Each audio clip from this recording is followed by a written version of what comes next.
তো আমি ভিন্ন জাতে বিয়ের বিরুদ্ধে, কারণ কেউ আমার এই একটা বাক্য তুলে বিতর্ক করবে, কিন্তু আমি তবুও সবসময় এভাবেই বলি, কারণ আমার ইচ্ছে।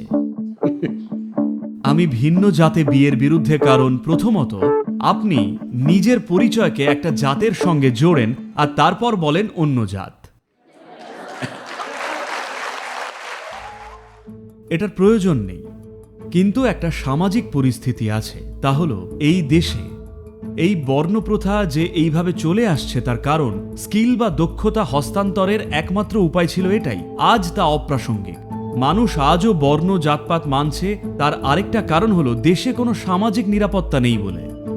এখন শহরাঞ্চলে এটা হয়তো সমস্যা নয়, কারণ আপনাদের ইন্স্যুরেন্স ইত্যাদি রয়েছে, কিন্তু গ্রামে গঞ্জে যদি নিজের কাস্ট থেকে পুরোপুরি বেরিয়ে যান, আপনি সম্পূর্ণ একা হয়ে যাবেন। তো এটাই সামাজিক নিরাপত্তা ব্যবস্থা।